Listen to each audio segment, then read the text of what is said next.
lagi bersama saya Emi Sapitri dengan NPM A1D021030 dengan dosen pengampu Bapak Dr. Muhammad Kristiawan MPD dalam mata kuliah pengelolaan pendidikan. Di sini saya akan menjelaskan tentang sekolah efektif, konsep total quality management, apa dan bagaimana quantum teaching dan quantum learning. Yang pertama, sekolah efektif.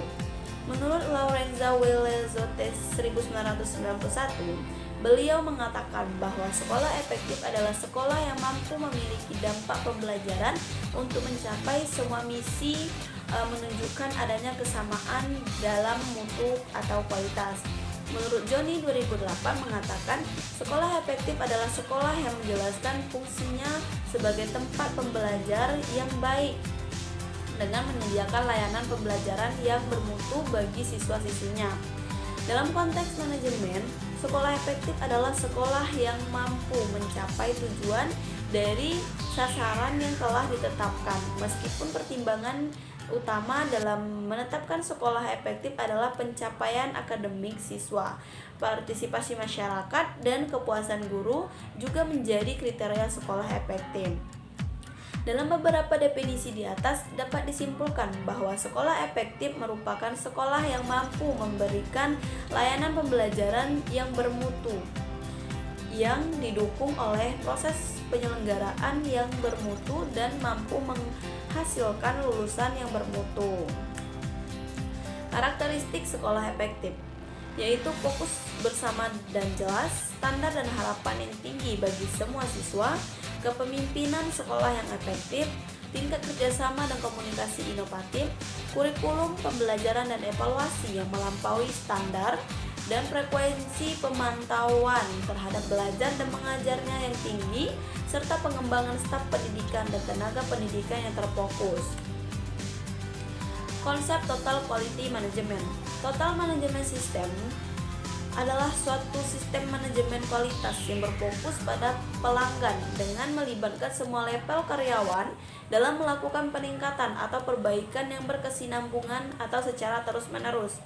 Total Quality Management itu menggunakan strategi, data, dan komunikasi yang efektif untuk mengintegrasikan kedisiplinan kualitas ke dalam budaya dan kegiatan-kegiatan perusahaan.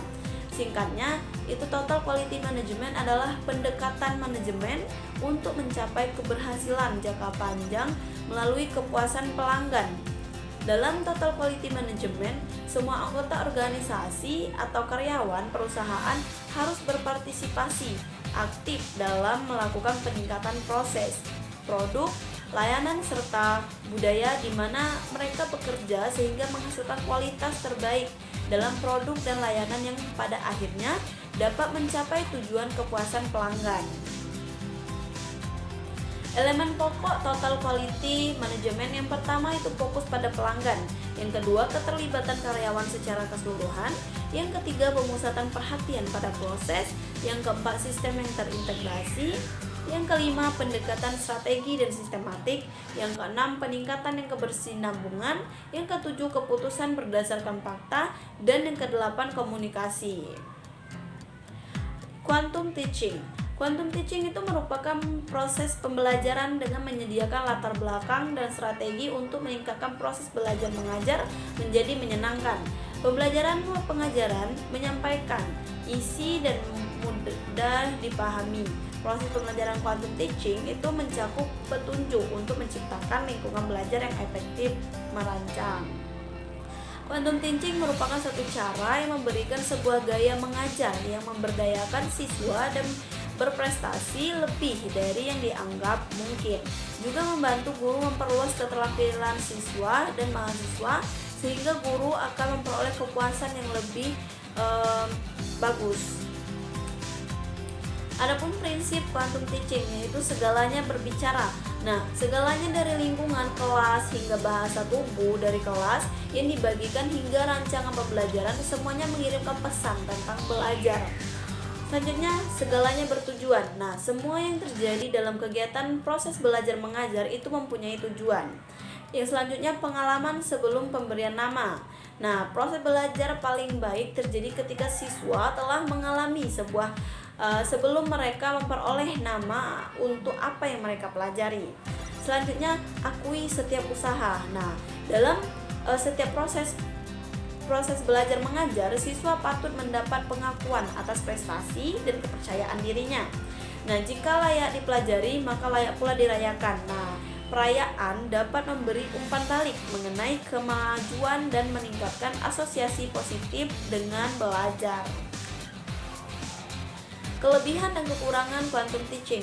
Adapun kelebihannya yaitu dapat membimbing peserta didik ke arah berpikir yang sama dalam satu saluran pikiran yang sama.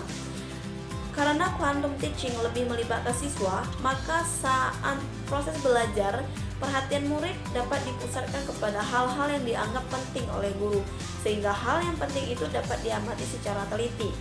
Karena gerakan dan proses dipertunjukkan, maka tidak memerlukan keterangan-keterangan yang banyak. Nah, selanjutnya proses pembelajaran menjadi lebih nyaman dan menyenangkan. Siswa dirangsang untuk aktif mengamati, menyesuaikan antara teori dengan kenyataan, dan dapat mencoba melakukannya sendiri. Karena model pembelajaran quantum teaching itu membutuhkan kreativitas dari seorang guru untuk merangsang keinginan bawaan siswa untuk belajar, maka secara tidak langsung guru terbiasa untuk berpikir kreatif setiap harinya. Adapun kelemahan dari model pembelajaran quantum teaching ini yaitu model ini memerlukan kesiapan dan perencanaan yang matang, di samping memerlukan waktu yang cukup panjang yang mungkin terpaksa mengambil waktu atau jam pelajaran lain. Nah, fasilitas seperti peralatan, tempat, dan biaya yang memadai tidak selalu tersedia dengan baik. Nah, karena dalam metode ini ada perayaan untuk menghormati usaha seseorang siswa, baik berupa tepuk tangan, jentikan jari, nyanyian, dan lain-lain, maka dapat mengganggu kelas lain. Nah, banyaknya memakan waktu dalam hal persiapan. Nah, model ini memerlukan keterampilan guru secara khusus, karena tanpa ditunjang hal itu, proses pembelajaran tidak akan efektif. Agar belajar dengan model pembelajaran ini mendapatkan hal yang baik, diperlukan ketelitian dan kesabaran. Namun, kadang-kadang ketelitian dan kesabaran itu diabaikan, sehingga apa yang diharapkan tidak tercapai sebagaimana mestinya. Selanjutnya, quantum learning. Quantum learning ini ialah pengajaran yang dapat mengubah suasana belajar yang menyenangkan, serta mengubah kemampuan dan bakat alamiah siswa menjadi sesuatu yang akan bermanfaat bagi mereka sendiri dan bagi orang lain. Quantum learning merupakan suatu pembelajaran yang mempunyai misi utama untuk mendesain suatu proses belajar yang menyenangkan, yang dimana disesuaikan dengan tingkat perkembangan siswa. Interaksi-interaksi ini mencakup unsur-unsur untuk belajar efektif yang memengaruhi kesuksesan siswa. Adapun prinsip quantum learning sebenarnya sama dengan prinsip quantum teaching, di mana yang pertama itu segalanya berbicara. Nah, di sini segalanya dari lingkungan kelas hingga bahasa tubuh guru dan kertas yang guru bagikan hingga rancangan pembelajaran guru, semuanya mengirim pesan tentang belajar. Segalanya bertujuan, yaitu semua yang terjadi dalam pengubahan guru itu mempunyai tujuan. Pengalaman sebelum pemberian nama. Oleh karena itu, proses pembelajaran paling baik itu terjadi ketika siswa telah mengalami informasi sebelum mereka memperoleh nama-nama untuk apa yang mereka pelajari. Selanjutnya, belajar mengandung resiko. Nah, belajar berarti mengalah, melangkah keluar dari kenyamanan. Pada saat siswa mengambil langkah itu, mereka patut mendapat pengakuan atas kecakapan dan kepercayaan diri mereka. Jika layak dipelajari, maka layak juga dirayakan. Nah, yang terakhir ini yaitu perayaan adalah sarapan pelajar sang juara. Nah, di mana perayaan adalah umpan balik mengenai kemajuan dan meningkatkan asosiasi emosi positif dengan belajar. Adapun kelebihan dan kekurangan quantum learning itu di mana kelebihannya membiasakan siswa untuk melatih aktivitas kreatifnya, sehingga siswa dapat menciptakan sesuatu produk kreatif yang dapat bermanfaat bagi lingkungannya. Emosi sangat diperlukan untuk menciptakan motivasi belajar yang tinggi. Motivasi yang tinggi itu dapat menambah kepercayaan diri siswa untuk tidak ragu dan malu, serta mau mengembangkan potensi-potensi yang terdapat dalam diri siswa. Adapun kekurangannya yaitu membutuhkan waktu yang cukup lama untuk menumbuhkan motivasi diri siswa dalam belajar.